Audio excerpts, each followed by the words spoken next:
السلام علیکم ورحمۃ اللہ وبرکاتہ۔ الحمد للہ والصلاة علی نبیہ وعلی آلہ واصحابہ المتأدبین بآدابہ، اما بعد فاعوذ باللہ من الشیطان الرجیم، بسم اللہ الرحمن الرحیم۔ الذین اخرجوا من دیارہم بغیر حق الا ان یقولوا ربنا اللہ ولولا دفع اللہ الناس بعضهم ببعض لہدمت صوامع وبیع وصلوات ومساجد یذکر فیہا اسم اللہ کثیرا وَلَيَنْصُرَنَّ اللَّهُ مَنْ يَنْصُرُ إِنَّ اللَّهَ لَقَوِيٌّ عَزِيزٌ۔ صدق اللہ العظیم۔ اللہم نور قلوبنا بالقرآن وزین اخلاقنا بالقرآن وادخلنا الجنة بالقرآن ونجنا من النار بالقرآن۔ قال اللہ تبارک وتعالی فی شان حبیبی وعظمت رسولی، ان اللہ وملائکتہ یصلون علی النبی یا ایہا الذین آمنوا صلوا علیہ وسلموا تسلیما۔ اللہم صلی وسلم بارک علی محمد معد الجود والکرم وآلہ وبارک وسلم، صلاۃ و سلام علیک یا رسول اللہ صلی اللہ تعالی علیہ وسلم۔ معزز سامعین، میں نے خطبے میں سورہ حج کی ایک آیت کریمہ کی تلاوت کا شرف حاصل کیا۔ قرآن پاک جس کے متعلق ہمارا ایمان ہے کہ یہ ہمارے لیے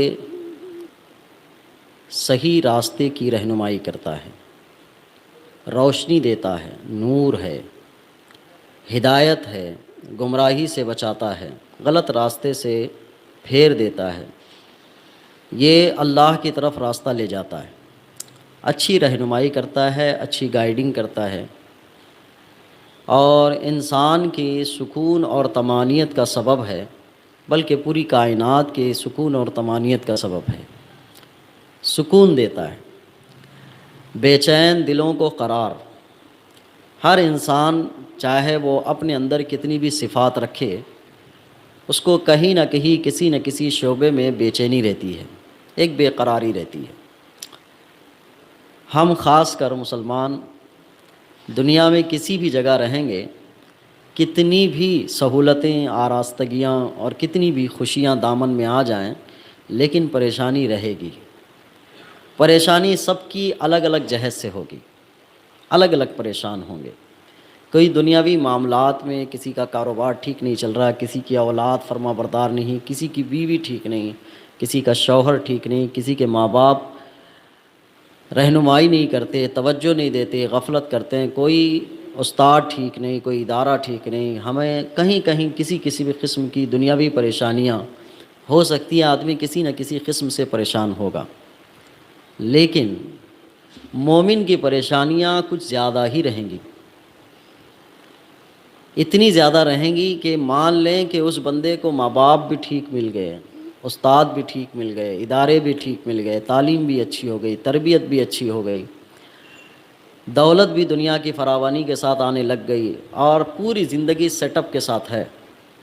ایک پریشانی اس کو رہے گی، وہ یہ کہ وہ اللہ کا نام لیوا ہے، اللہ کے نام لیوا ہونے کی وجہ سے پریشانی رہے گی، اس لیے کہ دنیا میں وہ لوگ ہیں جو اللہ کے نام کو پسند نہیں کرتے، وہ پریشان کریں گے آپ کو، تو پریشانی تب بھی رہے گی ہی۔ قرآن پاک میں اللہ نے ذکر فرمایا، الذین اخرجوا من دیارہم بغیر حق، وہ لوگ جو تمہیں تمہارے گھر سے ناحق نکالنا چاہتے ہیں، ناحق، کوئی حق نہیں ہے ان کو تمہارے گھروں سے نکالنے کا، لیکن نکالنا چاہتے ہیں۔ تمہارا قصور کیا ہے؟ کیوں نکالنا چاہتے ہیں تمہارے گھر سے؟ کسی کی زمین پہ قبضہ کیا ہوا ہے، نوٹری کے پیپر بھی نہیں بنائے، رجسٹری بھی نہیں کرا لی، اس وجہ سے نکالنا چاہتے ہیں؟ کہا نہیں ہے۔ کہا پیسے نہیں دیے پورے گھر کے؟ کہا وہ بھی نہیں۔ کس وجہ سے نکالنا چاہتے ہیں؟ کہا ان یقولوا ربنا اللہ، تمہارا قصور یہ ہے کہ تم اللہ کو رب مانتے ہو، اس وجہ سے نکالنا چاہتے ہیں۔ قرآن نے کہا کہ ناحق ہے یہ نکالنا ان کا، اور تاریخ انسانیت میں اس حصے کو لے کر پوری تاریخ بھری پڑی ہے۔ اس سے صرف مسلمان آج کے نہیں ہیں، اسلام نے ہر اس شخص کو مسلمان کہا کہ جس نے اپنی نبی کی صحیح اتباع کی۔ حضرت آدم علیہ السلام کی امت وہ مسلمان تھے، حضرت نوح علیہ السلام کی امت وہ بھی مسلمان تھے، حضرت موسیٰ علیہ السلام، حضرت عیسیٰ علیہ السلام، حضرت داؤد علیہ السلام، حضرت سلیمان علیہ السلام، حضرت یوسف علیہ السلام، حضرت یعقوب علیہ السلام، حضرت شعیب علیہ السلام، جتنے انبیاء کرام 2,24,000 کم و بیش دنیا میں تشریف لائے جو ان کی امت تھی، وہ امت مسلمان. کہا کہ ان کو بھی تنگ کیا گیا. کس بنیاد پر؟ یقولون ربنا اللہ، وہ یہ کہتے تھے کہ ہمارا رب اللہ ہے، اور ان کو اس گھروں سے نکالتے تھے. حضرت صالح علیہ السلام، قرآن پاک میں ذکر کیا گیا حضرت صالح علیہ السلام کا. حضرت صالح علیہ السلام کی اونٹنی، حضرت صالح علیہ السلام نے اپنی قوم کو دعوت دی، ایک خدا کی طرف بلایا، انہوں نے انکار کیا، حضرت صالح علیہ السلام کو تکلیفیں دی. جب حضرت صالح علیہ السلام نے ان کی ہر تکلیف کو برداشت کیا اور ان کو بار بار دعوت دیتے رہے تو تنگ آ کر دلیل طلب کرنے لگے. دلیل کیا طلب کی انہوں نے؟ کہا کہ اچھا آپ کو ہم مانیں گے، تسلیم کریں گے. اس زمانے میں سب سے اچھی چیز ان کو جو مرغوب تھی، پسندیدہ تھی، وہ یہ تھی کہ جوان اونٹنی جو حمل سے ہو، پریگننٹ ہو اور لال ہو، سرخ ہو، اور وہ حمل جنے، اس کے بعد دودھ بہت اچھا آتا ہے اور وہ اونٹنی بڑی اچھی ہوتی ہے. یہ ان کی مرغوب چیزوں میں سے تھی. انہوں نے حضرت صالح علیہ السلام سے کہا کہ اس چٹان سے اونٹنی کا یہ کنڈیشن کا بچہ لے کے آئیے آپ، کہ اتنے سال کی ہو اور گاب ہو، اس کے بعد وہ بچہ دے. یہ آپ لے کے آئے. حضرت صالح علیہ السلام نے کہا کہ اس کے بعد تسلیم کرو گے؟ کہاں تسلیم کریں گے. تو پھر حضرت صالح علیہ السلام نے رب کے حضور دعا کی تو اس چٹان سے اونٹنی پیدا ہوئی. چٹان سے اونٹنی کا پیدا ہونا ایک معجزہ ہے. اونٹ سے اونٹ پیدا ہوتا ہے، بکرے سے بکری سے بکرا پیدا ہوتا ہے، جانور سے جانور، انسان سے انسان. چلو زمین سے پودے اگ جاتے ہیں لیکن زمین سے جانور تو اگتا نہیں ہے، اور چٹان سے تو اناج بھی نہیں اگتا ہے. ایک بالکل الگ چیز. اور یہ ان کے دعوے پر اس طرح سے معجزہ تھا، وہ ہمیشہ اپنے لیے دعویٰ کرتے تھے کہ ہم اتنی مضبوط قوم ہے کہ بڑی بڑی چٹانوں کو توڑ تاڑ کے گھر بنا لیتے ہیں، ہماری طاقت اور قدرت نہیں جانتے کہ آپ. حضرت صالح علیہ السلام کو کہتے. حضرت صالح علیہ السلام نے کہا کہ میرا رب، تمہیں تو چٹانوں سے گھر بنانا پھر بھی آسان ہے، چٹان سے اونٹنی کا نکلنا. تو کہا یہ معجزہ تھا، لیکن اس کے باوجود ایمان نہیں لیا ہے. اچھا تکلیف کیا تھی حضرت صالح علیہ السلام سے؟ حضرت صالح علیہ السلام نے لڑائی کی، ان کے خلاف جہاد کیا، مارا ماری کی، تلوار اٹھائی، ان کو پیٹا، ان کو گھروں سے نکالا، کچھ نہیں. صرف یہ تکلیف تھی کہ حضرت صالح علیہ السلام جس کی طرف بلاتے ہیں وہ ایک اللہ ہے. تو ہر نبی کی امت کو اس بنیاد پر قابل سرزنش بنایا گیا، قابل گناہ بتایا گیا کہ وہ ایک اللہ کو مانتے ہیں. قرآن نے کہا الذین اخرجوا من دیارہم بغیر حق، وہ لوگ جو تمہیں تمہارے گھروں سے ناحق نکالتے ہیں، الا ان یقولوا ربنا، سوائے اس کے کہ تم یہ کہتے ہو کہ ہمارا رب اللہ ہے. تو پھر جب وہ لوگ یہ کام کرتے ہیں تو اس کائنات کو ترتیب دینے والا وہ رب کیا کرتا ہے؟ تو اللہ ارشاد فرماتا ہے وَلَوْلَا دَفْعُ اللَّهِ النَّاسَ بَعْضَهُمْ بِبَعْضٍ لَهُدِّمَتْ صَوَامِعُ وَبِيَعٌ وَصَلَوَاتٌ وَمَسَاجِدُ يُذْكَرُ فِيهَا اسْمُ اللَّهِ كَثِيرًا. اللہ ارشاد فرماتا ہے اگر اللہ بعض لوگوں کو دوسرے بعض لوگوں سے دور کرتا نہ رہتا تو راہبوں کی خانقاہیں، کلیسائیں اور یہودیوں کے معبد اور جن مسجدوں میں اللہ کا بہت ذکر کیا جاتا ان سب کو نقصان پہنچتا.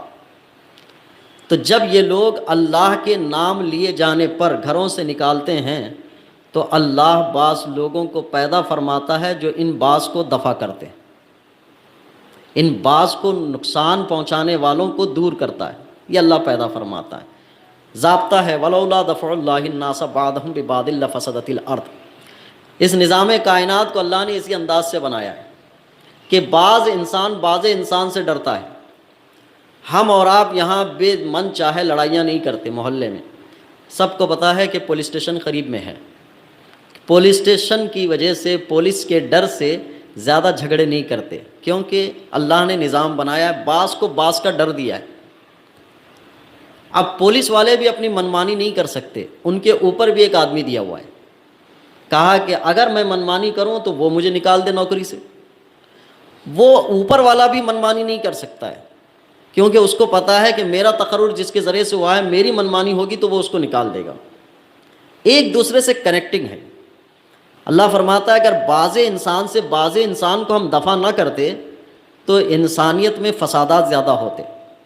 کوئی معبد صحیح نہیں بچتا، کوئی معبد، چاہے عیسائی کلیسا اور یہودیوں کا معبد، کوئی معبد ٹھیک سے ڈھنگ سے بچتا ہی نہیں، نہ اللہ کی مسجدیں بچتی، لیکن اللہ بعض سے بعض کو دفع فرماتا ہے، اسی لیے پوری دنیا میں ہر ایک کے معبد موجود ہے۔ مفسرین نے یہاں لکھا ہے کہ یہود و نصارہ کے معبد سے مراد وہ یہود و نصارہ کے معبد جو واقعتاً اس نبی کی صحیح اتباع کرتے ہیں، ورنہ مسجد کے ساتھ ان کا تذکرہ کرنے کا کوئی معنی نہیں۔ مسجد کے ساتھ تذکرہ کرنے کا معنی یہ ہوا کہ جس نبی کی اتباع جو امت صحیح طور پہ کرتی ہے، ان کے معبد محفوظ نہ رہتے لیکن محفوظ ہیں۔ تو ایک قرآن کا ضابطہ ہوا کہ بعض انسان سے اللہ بعض انسان کو دفع کرتا ہے، اور بعض انسان سے بعض انسان کو دفع کر کے اس دنیا کو آباد رکھتا ہے۔ تو اب بعض انسان سے بعض انسان کو دفع کرنے کی صورت کی کہانیاں تاریخ میں بہت ہیں۔ ہم اور آپ جانتے ہیں کعبۃ اللہ کو ڈھانے کے لیے ابرہہ بادشاہ آیا، اللہ تبارک و تعالیٰ نے وہاں انسانوں کے مقابل میں ابابیل لشکر سے مدد فرمائی، وہاں دفاع فرمایا، ڈیفنس کیا، دفاع کیا۔ تو دفاع یا ڈیفنس، یہ ہر شے کی ایک اصل ہوا کرتی ہے، اس کی سلامتی کی، اس کی حفاظت کی۔ قرآن نے یہ ذکر کرتے ہوئے کہا کہ محفوظ نہ رہتے سب کو نقصان پہنچ جاتا، اور جو اللہ کے دین کی مدد کرتا ہے اللہ اس کی ضرور مدد کرتا ہے۔ من ینصر اللہ، میں کہ اللہ یعنی جو اللہ کے دین کی مدد کرے اللہ اس کی مدد کرتا ہے۔ تو اللہ کے دین کی مدد کرنے والوں سے وعدہ ہے اللہ کا کہ اللہ اس کی مدد کرتا ہے، لیکن بس فرق یہ ہے کہ بندہ مدد کے مقابل میں کون سی مدد چاہتا ہے۔ اب بندہ چاہتا ہے اس مدد کے مقابل میں میری مالی مدد ہو، اور اللہ جو مدد کرنا چاہتا ہے وہ دوسری ہے۔ فرق یہاں یہ ہوتا ہے، اسی لیے کبھی کبھار بندہ اللہ کے راستے کی مدد میں نہیں نکلنا چاہتا، وہ یہ سمجھتا ہے اگر اللہ کے راستے کی مدد میں جاؤں گا تو میری جان چلی جائے گی، جان چلی جائے گی تو پھر میں مدد لینے کے لائق ہی کہاں رہا۔ اللہ دوسری جہت سے مدد فرماتا ہے، ورنہ پھر جان کوئی دیتا ہی نہیں۔ اگر جان نہ دی جاتی یہ ملک آزاد نہیں ہوتا۔ اللہ نے مدد فرمائی کہ جن لوگوں نے بھی ظالم کے ظلم کے چنگل سے چھوٹنے کے لیے جانوں کے نذرانے خرچ کیے تھے، آج 70 سال سے زائد لوگ پرسکون ہوا میں ہیں، تو یہ مدد ہی تو ہے کہ چند لوگوں کی جانوں کے بدلے میں کروڑوں لوگوں کی جانوں کو اللہ نے محفوظ فرما دیا ہے، ورنہ کتنی اور جانیں بلا وجہ ناحق جاتی۔ تو مدد کے مقابل میں مدد ہے، لیکن حق اور باطل کا نظریہ میں نے پیش کرا۔ یہاں یہ ہے اللہ کے دین کی جو مدد کرے گا اللہ اس کی مدد فرمائے گا، اور اللہ اس کی مدد کرنے میں دو طریقے ہیں، ایک میری خود پرسنل مدد ہو ڈائریکٹلی، اور ایک ہے کہ میں اپنے آپ کو باقی رکھ کے کیا کرنا چاہتا تھا زندگی میں جو کرنا چاہتا تھا اللہ اس کو باقی رکھے گا۔ تو میرے مقصد کو اللہ تبارک و تعالیٰ اپنی حمایت عطا فرمائے گا اور اس کو باقی رکھے گا۔ یہ بنیادی باتیں جو قرآن پاک میں ذکر کی جاتی ہیں کہ بعض انسان سے اللہ بعض انسان کو دفع کرتا ہے۔ قرآن پاک کی ایک آیت مبارکہ ہے، تلک الایام نداولها بین الناس، یہ دن جو ہے ہم لوگوں کے درمیان پھیرتے رہتے ہیں، کبھی ان کو کبھی ان کو کبھی ان کو، یہ پھیرتے رہتے ہیں۔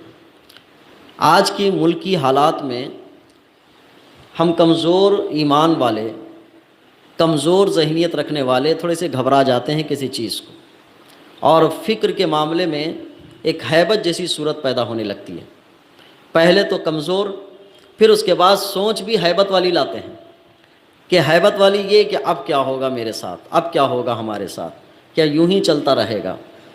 اس کائنات کو جس نے بنایا ہے اس نے امید افزا آیتیں بھی رکھی ہیں، کہا کہ آپ کے لیے بہت یہ ہوگا، آپ کو ہر طرح کی فیسلٹی موجود ہے دنیا میں، بہت سب کچھ آپ نے محفوظ رکھ لیا ہے، لیکن آپ بحیثیت مسلمان ہونے کے آپ کو تکلیف اس بنیاد پہ جائے گی، یقولون ربنا اللہ، کہ آپ اللہ کو رب مانتے ہیں، اس بنیاد پہ بھی تکلیف دی جائے گی آپ کو، صرف اس بنیاد پر، کوئی بنیاد نہیں۔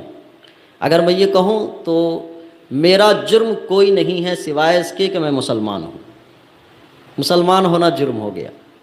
کہا، قرآن نے کہا کہ اس سے پہلے بھی یوں ہوا کہ صرف اللہ کو رب کہنے کی وجہ سے جو ہے گھروں سے نکالا گیا، اور جب گھروں سے نکالا جاتا ہے تو اللہ تبارک و تعالیٰ کچھ قوم کو مبعوث فرماتا ہے، کچھ قوم کو بھیجتا ہے جو ان کو دفع کرتے ہیں۔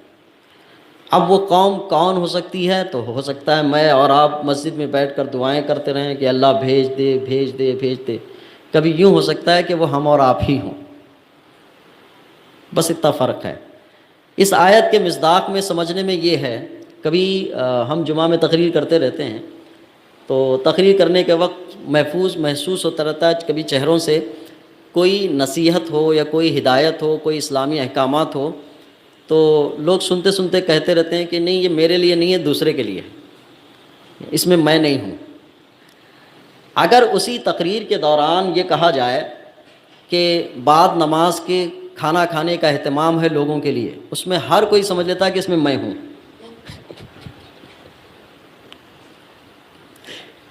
دونوں جملوں کی کہانی ایک ہی ہوتی ہے، تو آدمی اپنی اپنی طبیعت سے چیز لیتا ہے۔ اگر کچھ احکامات بیان کریں تو ہر آدمی سمجھتا ہے میرے علاوہ ہے، میں نہیں ہوں اس میں۔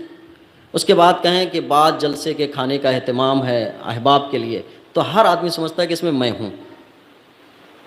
یہاں بھی اللہ نے ارشاد فرمایا وَلَوْلَا دَفْعُ اللَّهِ النَّاسَ بَعْضَهُمْ بِبَعْضٍ لَفَسَدَتِ الْأَرْضُ، کہا کہ بعض انسان سے بعض انسان کو اللہ دفع نہ کرتا تو فسادات بہت ہوتے۔ بعض انسان بعض، اس آیت میں لفظ بعض مجھے بہت ہمت دیتا ہے اور ایک سوچ و فکر کو ٹھیک کرتا ہے۔ ہمارے درمیان کیا ہے؟ مسلمان متحد نہیں ہیں، مسلمان متحد نہیں ہیں۔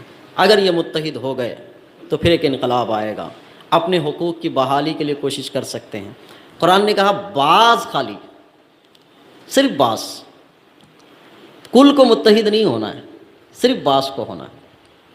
اور اسی سے ہم ضابطہ لیتے ہیں 2 سے 3% آدمی ایک فکر پر جمع ہو جائیں، 2 سے 3% ہر آبادی کے تناسب سے ایک فکر پر متحد ہو جائیں۔ قرآن کا اعلان ہے کہ دفع ہوگا، دفاع ہوگا، ڈیفنس ہوگا، لیکن ہر 2-3% آدمی سمجھتا ہے میرے علاوہ ہے۔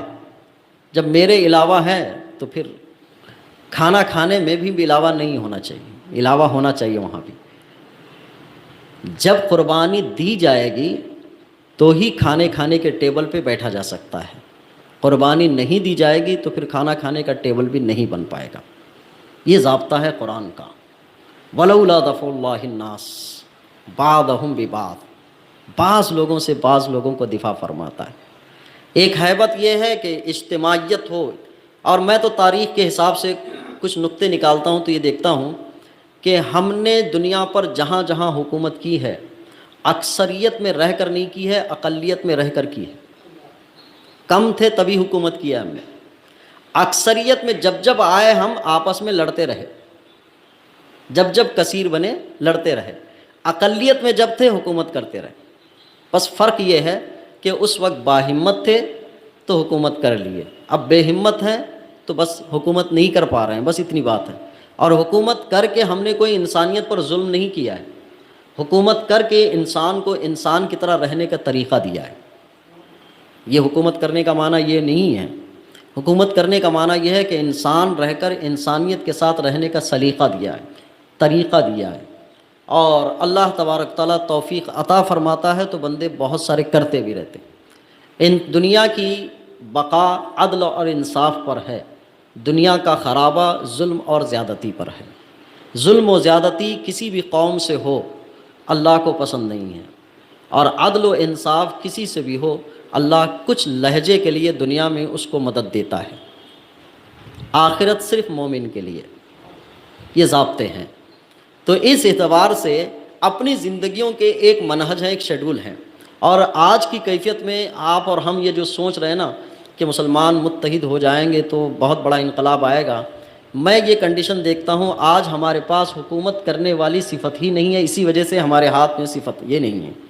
اس لیے کہ جن جن کو بھی چھوٹی چھوٹی حکومتیں دی گئی ہیں آپ دیکھ لیں کہ وہ ڈھنگ سے کر رہے ہیں کہ نہیں کر رہے ہیں۔